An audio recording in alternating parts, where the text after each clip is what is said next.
네, 복된 주일입니다. 이곳까지 나오신 모든 분들, 온라인으로 참여하시는 모든 분들 위해 하나님께서 예비하신 큰 위로와 은혜가 있기를 진심으로 기원합니다. 지난주는 부활주일이어서 부활 주과 관계된 말씀을 전해드렸고 다시 히브리서로 돌아왔습니다. 오늘 말씀의 제목은 함께 걷는 믿음의 길입니다. 우리가 믿음으로 라는 것부터 시작하여서 계속해서 믿음은 또 믿음이란 믿음이 어떤 것인지에 대해서 계속 우리가 말씀을 연결해서 지금 살펴보고 있는 중에 오늘은 함께 걷는 믿음의 길이라는 제목으로 함께 말씀의 은혜를 나누기를 기대합니다. 우리 구원과 관계하여서 믿음은 상당히 개별적입니다. 좀 다르게 표현하면은 개인적이죠. 구원과 관계에서 믿음은 개인적 믿음이 요구가 됩니다. 가령 예를 들어서 부모님의 신앙이 좋다고 해서 부모님의 신앙 때문에 믿음 때문에 그 자녀가 구원받는 것은 아닙니다. 마찬가지로 자녀가 믿음이 좋다고 해서 부모가 자동적으로 구원받는 것도 아닙니다. 부부관계도 마찬가지고 친구관계도 마찬가지입니다. 각각 자기의 믿음으로 자기의 구원을 이루어가는 것입니다. 그런데 구원받은 사람들이 살아가는 일생을 두고 구원의 서정이라고 표현을 하는데 구원의 과정이죠.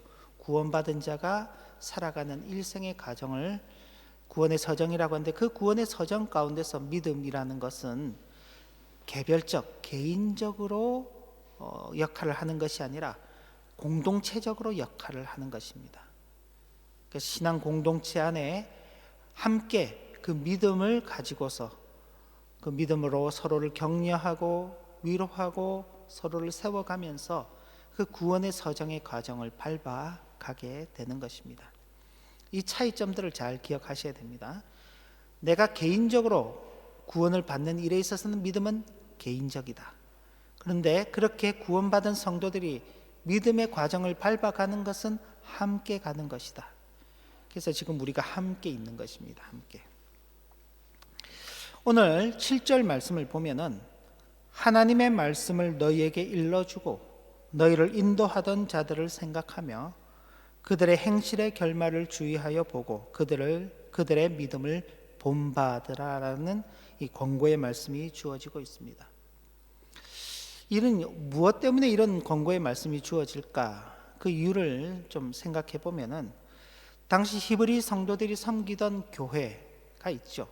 그 교회를 설립한 사람들이 하나님의 말씀을 가르쳐주고 인도하던 그들이 고난과 역경 앞에서도 끝까지 진실한 믿음을 지키며 그들의 전생애와 죽음을 통해서 참된 진리의 가르침에 대하여 충실한 증언자로 살았기 때문입니다. 그리고 당시 히브리 성도들 역시 그들의 그런 믿음의 결말을 보았기 때문입니다. 자신들에게 말씀을 가르쳐주고 인도하던 사람들이 어떠한 삶을 살고 어떠한 걸음을 걸어갔고 그들의 그 믿음의 마지막이 어떠했는지를 그들이 다 보았지요. 그런데 보면 반응이 있을 거 아닙니까? 어떤 분들은 그렇습니다. 우리가 일상적으로 이 세상의 방식을 따르면은 부모님이 지질이 고생을 많이 해요. 그럼 자녀들에게 부모님이 어떻게 이야기하나요? 너도 나처럼 고생해라 그렇게 말하나요? 아니면은 제발 너는 나처럼 고생하지 말라라고 이야기하나요? 아마 후자 쪽이겠죠.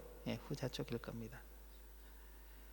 세상에서 일반적인 방식은 앞에 걸어갔던 사람들이 우리가 쉽게 받아들이기 어려운 길을 가게 되면은 자신은 그 길을 가지 않으려고 하는 것이 일반적인 것입니다. 그런데 믿음의 길에서는 그게 좀 다릅니다. 그 사람들이 믿음을 지키면서 그 길을 걸어갔느냐 걷지 않았느냐, 만약 믿음을 지키면서 그 길을 걸어갔을 때 만나게 되는 고난과 역경, 심지어 믿음 때문에 당하게 되는 죽음일지라도 그것을 본 사람들은 그 믿음을 본받아서 그 길을 걸어가야 하기 때문에 그런 것입니다. 그냥 보는 것으로 끝나는 것이 아니라 함께 그 걸음을 걸어가는 것입니다. 우리 주님께서도 많은 사람들, 12 제자 외에도 많은 사람들이 서로 주님을 따르겠다고, 주님의 제자가 되겠노라고 그렇게 말하였을 때 누구든지 나를 따라오려거든 자기를 부인하고 자기 십자가를 져야 할 것이니라. 그런데 예수님께서 십자가를 지기 전까지는 예수님께서 말씀하신 그 십자가가 무엇인지를 모르는 것입니다. 그러니 12 제자를 비롯하여서 많은 사람들이 아마 그렇게 생각했겠죠. 주님이 가시는 곳이라면 어디든지 가겠다고, 주님이 지시는 십자가라면 나도 지겠더라고. 근데 막상 주님께서 십자가를 지고 죽으시는 그 모습을 보고는 어떻게 됐나요? 다 도망가죠. 다 숨어버리는 것입니다. 문을 꼭꼭 걸어 잠궈 놓고는 밖에서 혹시라도 누군가가 우리를 잡으러 오지 않을까 두려워하게 되는 것입니다. 만약 그들이 그렇게만 보고 저런 길도 있구나, 우리는 저기를 가면 안 되겠구나라고 그렇게 생각해 버렸더라면요, 복음의 역사는 그렇게 끝나게 되겠죠. 그런데 믿지 못했던 그 부활이 믿어진 부활로 그들에게 찾아오게 되고, 성령 하나님께서 그들 속에서 그들의 마음을 주장하시니까 이제 비로소 주님의 길을 따라가게 되는 것입니다. 사도행전을 보면은 그런 걸음걸음들을 걸어갔던 옛 성도들의 모습들이 잘 기록되어 있죠. 그러니 이 히브리서를 기록하면서도 그들에게, 당시 히브리 성도들에게 말씀을 가르쳐주고 그들을 인도하던 그 사람들의 그 모습들을 보았지, 보는 것으로만 끝내지 말고 그 걸음을 함께 걸어가라 라고 그렇게 권고하기 위해서 이 말씀을 하고 있는 것입니다. 사람이 태어났는데 아무도 돌봐주는 사람이 없이 혼자서 살아가야 된다면요, 살 수 있겠다 없겠다? 살 수 없을 가능성이 굉장히 높습니다. 그죠? 정글북의 모글리처럼 누군가가 데리고 가서 늑대가 이렇게 키워주고 그러지 않는 한은, 사람이 태어났는데 주변에 돌봐줄 사람이 아무도 없다면은 아마 생존하기가 어려울 것입니다. 혹 생명은 보존할 수 있다고 할지라도 자신이 사람인지도 모르고 사람으로서의 어떤 가치를 드러내며 사는 것도 불가능할 것입니다. 만약 믿음의 길을 여러분들에게 홀로 걸어가라고 말한다면요, 아무것도 없어요. 아무것도 없이 이제 너는 믿음의 길을 걸어가야 되는 사람이야 라고 그렇게 하면서 홀로 걸어가도록 한다면요, 자신이 성도인 것인지, 성도는 어떤 가치를 드러내며 살아야 하는 것인지를 이루어가기가 불가능할 것입니다. 그래서 하나님께서는 이 땅의 믿음의 길을 홀로 걸어가지 않도록 하시는 것입니다. 앞선 자가 있게 하시고 뒤따라가는 사람들이 있게 하는 것입니다. 창조 이래로 하나님께서 당신의 택하신 백성들을 세워가면서 앞선 자가 있고 뒤따른 자가 있으면서 계속 그 믿음의 길을 걸어가게 하시는 것입니다. 믿음의 길을 걷는 우리에게 있어서 앞에 누군가가 있다는 사실은 우리에게 굉장히 큰 위로와 소망이 되는 것입니다. 그 사람이 잘 걸어갈 수도 있고 못 걸어갈 수도 있습니다만은, 그죠? 잘 걸어간다면 잘 걸어가는 대로 우리에게 위로가 주어지는 것입니다. 그 사람이 못 걸어간다면 못 걸어가는 대로 우리에게 유익이 주어지는 것입니다. 저와 여러분들이 함께 교회를 이루어가면서 살아가고 있는 것, 이것이 혹은 믿음이 앞서 있고 혹은 믿음이 뒤따른 자로서 위치에 있을지라도 서로가 이렇게 함께 섞여 있는 것이, 그게 서로에게 큰 유익과 소망이 되는 것입니다. 부모가 신앙생활을 하는 분들의 자녀들, 부모의 믿음이 좋은 부모님 밑에 있는 자녀들은 믿음의 길을 걸을 때에 어렵고 힘든 일이 많죠. 왜? 부모의 믿음을 쫓아가야 되니까. 믿지 않는 집에서 자란 자녀들은 자기들 마음대로 할 수 있죠. 그런데 믿음의 집에서 태어난 자녀들, 그것도 부모님의 믿음이 좋은 집의 자녀들은 부모가 가진 그 신앙을 쫓아가야 되기 때문에 어려운 게 많습니다. 우리는 그렇게까지나 아직까지는 그렇게까지 하는 일이 없지만은 새벽 기도도 가야 되고, 또 철야 밤새와 하는 기도도 해야 되고, 때로는 금식도 해야 되고, 그죠?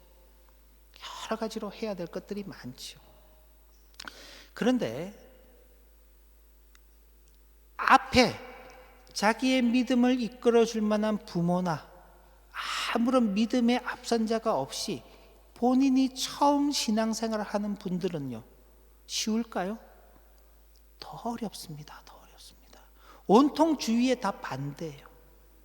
예수를 믿는다는 것 그 자체가 반대인 것입니다. 외롭지요. 아무도 자신을 알아주지 않으니까.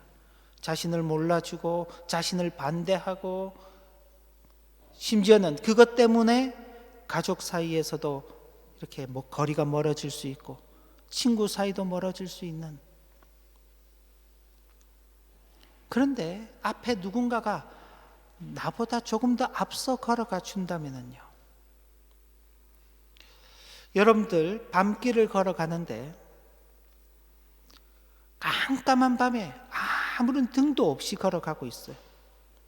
그런데 누군가가 앞에서 등을 가지고 걸어가 준다면요, 그 뒤를 쫓아가는 그 걸음이 훨씬 더 쉬워지는 것이죠. 훨씬 더 가벼워지는 것입니다. 여기 우리 하나교회의 성도분들은 이제 독일에 와서 정착하신 대부분 1세대, 그리고 이제 2세대들이 지금 이 자리에 함께 있습니다. 1세대 분들이 독일에 와서 정착하는 그 과정 참 어려웠죠. 근데 2세대들, 우리의 자녀들을 보면은 훨씬 쉽게 여기에 적응하고, 그죠? 겉모습만 한국 사람이지 생각하는 사고방식이나 모든 면에서 독일 사람들과 전혀 다름이 없죠. 근데 1세대들은요, 아무리 그렇게 해보려고 해도 안 되죠. 만약 우리가 2세대였다면요, 훨씬 쉬웠겠죠. 인생의 걸음에서도 마찬가지요. 믿음의 걸음에서도 마찬가지인 것입니다. 뒤따른 자들은 앞서 걸어간 자들을 기억하면서 그들이 하나님께로부터 받았던 영광을 주의하여 바라보고 그들의 믿음과 동일한 믿음으로 자신에게 주어진 믿음의 길을 걸어가야 하는 것입니다. 성도가 걸어가는 그 믿음의 길은 한순간의 어떤 길이 아닙니다. 일생을 두고 걸어가야 하는 그 길인데, 그 길에 홀로 걸어가지 않고 함께 걸어가는 믿음의 동력자들이 있다는 사실은 우리에게 있어서 매우 중요한 것입니다. 그런데 여기에 한 가지 말씀이 더 추가되고 있습니다. 8절 말씀을 보시면 예수 그리스도는 어제나 오늘이나 영원토록 동일하시니라. 갑자기 예수님 이야기가 나와요. 근데 그분은 어제나 오늘이나 영원토록 동일하시다. 과거도 현재도 미래도 그는 불변하시는 분으로 계시는 분이시다. 왜 이런 말을 할까요? 사람의 사역자는 한계가 있습니다. 당시 히브리 성도들에게 하나님의 말씀을 가르쳐주고 그들 믿음의 길로 인도해 주던 그 사역자들은 많은 경우에 죽었죠. 이미 이 땅의 생명을 끝냈고, 그리고 이 서신을 쓰고 있는 사도 역시도 이제 곧 죽음에 이르게 되는 그런 죽음의 길을 걸어가고 있는 그런 한계를 가지고 있는 존재입니다. 함께 믿음의 길을 걸어가지만은, 그러나 항상 함께 있지는 못하는 그런 존재인 것입니다. 반면에 예수 그리스도는 어느 시대나 성도들 가운데 계시며 어제나 오늘이나 영원토록 이 세상이 끝날 끝때까지도 성도들이 걸어가는 그 믿음의 길을 지켜보시고 도우시고 위로해 주시고 우리의 그 걸음걸음들의 보상을 해 주실 분이 바로 예수 그리스도이시기 때문에 그런 것입니다. 그래서 이 믿음의 길은 주님과 함께 걸어가는 길입니다. 일반적으로 사람이 동행자와 함께 걸음을 걸어가는 것, 그렇게 생각하시면 안 됩니다. 주님과 함께 걷는다 그러니까 내가 걸어가는 길에 주님이 옆에 같이 걸어 계시는, 예전에 제가 이제 본 그 기독교 사파입니다. 기독교 사파인데 어떤 사람이 힘겹게 내가 이 길을 어떻게 걸어가야 되나 그러면서 이제 그 사람 얼굴이 나왔어요. 길이 이렇게 험한 길이 보이고 그 길을 걸어가고 있으면서 힘겨워하는 한 사람의 모습이 이렇게 탁 나와 있어요. 그 다음 장면을 탁 넘겨보니 그 사람은 예수님의 등에 엎혀서 걸어가고 있는 그런 그림이었습니다. 그러니까 우리가 힘겹고 어렵다고 하는 그 길을 사실은 주님께서 우리를 업어서 우리를 이끌어 가시고 계신다는 그런 내용이었습니다. 그 내용을 보면 상당히 우리에게 위로가 됩니다. 그래서 우리가 주님과 함께 가는 길이라는 것이 주님께서 이렇게 우리를 도우시고 인도해 주셔서 가는 길이구나 하는 그런 생각을 하기 쉽습니다. 물론 우리에게 주는 위로가 있습니다만은, 그러나 오늘 히브리서에서 말씀하는 예수 그리스도는 어제나 오늘이나 영원토록 동일하시다라는 이 주님, 그리고 그 주님과 함께 길을 걷는다고 말할 때에는 그냥 일반적으로 우리가 누군가와 함께 길을 걸어가는 그런 것으로 생각하시면 안 되는 것입니다. 우리가 믿음의 길을 걷는다고 말할 때에는 우리에게 주어진 믿음의 길을 벗어나지 않고 정로로 걷는다는 말입니다. 우리가 믿음의 길을 걷는다고 말할 때에는 우리에게 주어진 믿음을 벗어나지 않고 정로로 행하는 것입니다. 그죠? 또 우리의 믿음의 길이 정로로 행하기 위해서는 이 믿음의 길의 유일한 안내자인 예수 그리스도를 붙들고 거기에서 조금 더 떠나서는 안 된다는 것입니다.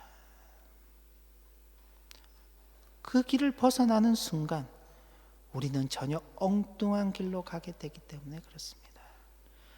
주님과 함께 걷는 믿음의 길이란 바로 주님께서 우리에게 보여주시고 가르쳐 주신 그 안내를 따라서 걷는 것이 주님과 함께 걷는 믿음의 길이라는 사실입니다. 바로 그런 면에서 다음 또 하나의 권고가 우리에게 주어집니다. 9절 말씀을 보시면 여러 가지 다른 교훈에 끌리지 말라. 마음은 은혜로서 굳게 함이 아름답고 음식으로서 할 것이 아니니 음식으로 말미암아 행한 자는 유익을 얻지 못하였느니라. 제가 믿음의 길에 있는 위협과 유혹이라는 작은 타이틀을 달았습니다. 믿음의 길에 본이 되는 좋은 사역자들이 있고 또 주님께서 우리와 함께 하신다는 약속이 있습니다. 이것만 있으면 우리가 믿음의 길에서 실패할 일이 없어 보이죠. 그런데 문제는 그 믿음의 길에 또 다른 것이 있는 것입니다. 그 길에는 때로는 고난과 역경으로 성도를 위협하고 또 때로는 세상적 부귀와 영광으로 성도를 미혹하려는 사탄의 계략도 함께 있기 때문에 그런 것입니다. 예수 그리스도께서 십자가의 고난을 당하시고 죽으시고 묻히시는 그 일에는 분명 사탄의 역할이 있는 것입니다. 그러나 주님께서는 그곳에서 일어나서 부활하셨죠. 승리하셨습니다. 그럼 사탄의 존재가 더 사라져 버려야 되는데, 그런데도 여전히 이 땅의 믿음의 길에는 그 사탄들이 성도들을 위협하고 미혹하면서 그 믿음의 길에서 이탈하도록 만들려는 각종 계략을 짜는 것입니다. 사도행전을 열어보면 주님을 만났던 제자들이 이제는 더 이상 숨지 않지요. 당당하게 이야기합니다. 예수 그리스도를 전하지 않을 수 없다. 하나님을 위해서 일하는 것을 멈출 수 없다. 사람을 위해서 일하는 것은 더 이상 하지 않겠다. 그러니 때려서 막 때립니다. 때려도 그 일을 멈추지 않는 것입니다. 때려도 말을 듣지 않으니까 죽이는 것입니다. 죽여도 그 걸음을 멈추지 않는 것입니다. 스데반의 죽음 이후에 예루살렘에 큰 박해가 일어나서 사도 바울 같은 사람들이 기세등등해서, 그때는 사도 바울이 아니라 사울이었죠. 기세가 등등해가지고 사람을 잡아서 죽이고 옥에 가두고 그렇게 괴롭혔죠. 그것 때문에 예루살렘에서 더 이상 살지 못했던 성도들이 곳곳으로 흩어지는 것입니다. 근데 그들이 가는 곳마다 예수를 전하는 것입니다. 예수를. 성령이 너희에게 임하시면 너희가 권능을 받고 예루살렘과 유다와 사마리아와 땅끝까지 이르러 내 증인이 되라는 그 주님의 말씀이 핍박으로 이루어져 가는 것입니다. 그리고 그렇게 이루어져 가는 그 복음의 역사 속에 여전히 사단의 세력들은 가는 곳곳마다 복음을 대적하는 그런 역할들을 해나가는 것입니다. 그건 지금까지도 계속 있죠. 이런 일들이 있기 때문에 성도는 예수 그리스도를 아는 확고부동한 진리에 머물러 있지 않으면 안 되는 것입니다. 그래서 바른 교훈과 함께 걸어야만 하는 믿음의 길인 것입니다. 처음엔 뭐라고 말씀드렸나요? 이 믿음의 길은 홀로 걸어가는 길이 아닙니다. 우리가 함께 걸어가는 길입니다. 앞선 우리 많은 믿음의 선배들이 이 길을 걸어갔고 그들의 걸음들을 본받으면서 우리가 이 길을 걸어가고 있죠. 그러나 사람은 언젠가 있다가 사라져 버립니다. 저도 지금 이 자리에 있지만은 글쎄요, 한 20, 30년 뒤에는 저도 더 이상 이 자리에 없을 수 있죠. 하나님의 부르심을 받고 하나님께로 가고 나면은 이제는 다음 세대들과는 함께 있을 수 없는 것입니다. 그런데 누가 우리와 함께 계신다고요? 주님이 우리와 함께 계시는 것입니다. 그 주님이 우리와 함께 계시다는 그 사실을 우리는 어떻게 확인하는 것인가? 바른 교훈 가운데서 믿음의 길을 걸어가면서 우리는 주님과 함께 이 믿음의 길을 걷는다는 것을 확인하게 되는 것입니다. 믿음의 길에는 오해도 있습니다. 당시 유대인들은 음식에 관한 규례들과 같이 외형적으로 나타나는 종교적 행위를 잘 지키면 자신들이 온전한 신앙의 길에 서 있다고 생각하였습니다. 하지만 음식에 관한 규례들을 잘 지키면 겉사람, 육체의 건강을 지킬 수 있을지는 모르지만은 속사람, 영혼의 건강은 그것으로 정해지는 것이 아닌 것입니다. 당시 유대인들은, 히브리 성도들은 유대인들이죠. 우상에게 바쳐졌던 제물들을 먹지 않습니다. 그렇죠? 모세의 그 규례들에 의해서 정해져 있는 음식들 외에 다른 금지된 음식들을 먹지 않는 것입니다. 절제하는 삶을 사는 것이죠. 음식에 대한 규례뿐만이 아니라 나라에 대한 규례들도 있고 여러 가지 종교적인 그런 외형적 규례들이 있는데 그런 것들이 유익이 되지 못하는 것입니다. 어디에요? 그들의 영혼의 문제에 있어서는 유익이 되지 못하는 것입니다. 고린도전서 8장 8절을 보면은 음식은 우리를 하나님 앞에 내세우지 못한다 그렇게 말하고 있습니다. 우리가 먹지 않는다고 해서 더 못 사는 것도 아니고 먹는다고 해서 더 잘 사는 것도 아니다. 음식이 우리를 하나님 앞에 온전하게 만드는 것이 아니다. 먹어도 되고 먹지 않아도 되고 먹을 수도 있고 먹지 않을 수도 있는 것이다. 그러나 하나님의 은혜만이 믿음의 길을 걷는 성도에게 확신과 구원을 가져다 주는 것입니다. 그래서 그 말씀에 여러 가지 다른 교훈에 끌리지 말아라. 마음은 은혜로서 굳게 함이 아름답다라고 말하고 있는 것입니다. 바른 교훈 위에 굳게 서서 걸어가는 여러분들의 그 걸음걸음들 속에 하나님께서 은혜로 함께 하시고, 하나님께서 여러분들의 그 걸음걸음들의 그 믿음을 굳건하게 만들어 가시면서 주님과 함께 바른 교훈에 서서 이 믿음의 길을 잘 걸어가도록 하는 것입니다. 그리고 이 히브리서의 이 권고의 말씀은 오늘 우리가 처음 받는 것은 아닙니다. 이 히브리서가 50년 AD 50년 한 후반경에 기록됐는데, 그때로부터 한 정확하게 알 수는 없습니다만 한 100여 년 정도 시간이 지난 뒤라고 추정이 됩니다. 사도 요한의 제자로 알려져 있는 폴리캅이라는 분이 속사도인데, 이 폴리캅이라는 분이 디오그네투스라는 그 당시에 높은 지위에 있던 사람에게 보낸 편지라고 알려진 글이 있습니다. 여러분들과 함께 좀 읽어보기를 원하는데, 이게 이제 정말 폴리캅이 썼는지는 확실하지 않지만 한 가지 확실한 것은 이 편지에 서술되고 있는 초대교회 성도들은 예수 그리스도의 아름다운 덕을 삶으로 살아내고 있었다는 그 사실입니다. 아마 여기 준비가 되어 있겠죠. 쓰여져 있는 것 위에 이제 있는 것은 헬라어입니다. 헬라어고 밑에 이제 한글의 번역입니다. 제가 한번 읽어보겠습니다. 디오그네투스께, 그리스도인은 나라나 언어나 의복 때문에 다른 사람들과 구별되는 게 아닙니다.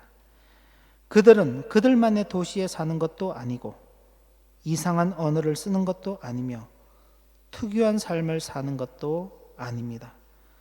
그들은 각자 주어진 삶에 따라 그리스나 다른 이방 도시들에 흩어져 살고 도시의 관습에 따라 옷을 입고 음식을 먹으며 삶을 영위합니다. 그들은 자기 조국에 살면서도 마치 나그네와 같습니다. 시민으로서 모든 의무를 수행하지만 외국인과 같이 모든 것을 참습니다. 다른 사람들처럼 결혼하여 아이를 가지지만 아이를 버리지 않습니다. 다른 사람들과 식탁은 공유하지만 아내를 공유하지 않습니다. 육신을 입고 있지만 육신을 따라 살지는 않습니다. 지상에서 시간을 보내고 있지만 시민권은 하늘에 있습니다. 그들은 주어진 법에 순종하지만 그들의 삶은 그 법을 초월합니다. 그들은 모든 사람을 사랑하지만 사람들에 의해 박해를 받습니다. 그들은 가난하지만 많은 사람들을 부유하게 합니다. 그들은 능욕을 받을 때 능욕하는 자를 축복하고 멸시를 당할 때 멸시하는 자를 존중합니다. 그들은 착한 일을 하는데도 죄인들처럼 벌을 받고 벌을 받을 때는 생명을 얻는 것 같이 기뻐합니다. 그들은 유대인에 의해 공격받고 헬라인들에 의해 핍박받지만 유대인들과 헬라인들은 왜 그들을 미워하는지 모른답니다.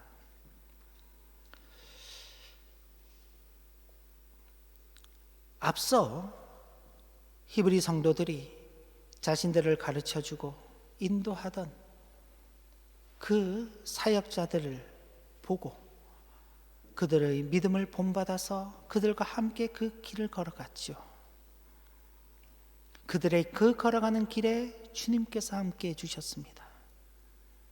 어렵고 힘든 여러 가지 일들도 많고 고난도 있고 역경도 있고 미혹도 있었지만은 바른 진리 가운데 그들의 걸음걸음들을 걸어갔을 것입니다.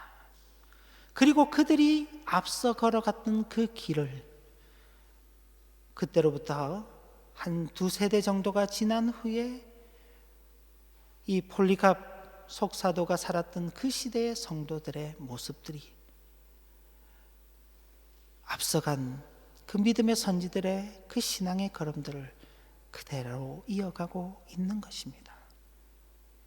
그리고 이런 걸음들은 이게 제가 여러분들에게 처음 발견해서 읽어주는 게 아닙니다.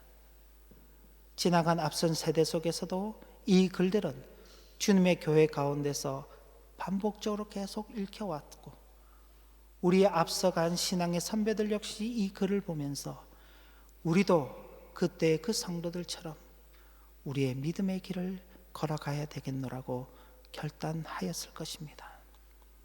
그리고 이제 어떤가요? 이거를 대하는 우리들 역시 믿음의 길을 저렇게 걸어가야 되겠구나. 이 길에 우리 홀로 걸어가지 않고 우리 하나교회 모든 성도님들이 함께 있다는 사실이 감사하구나.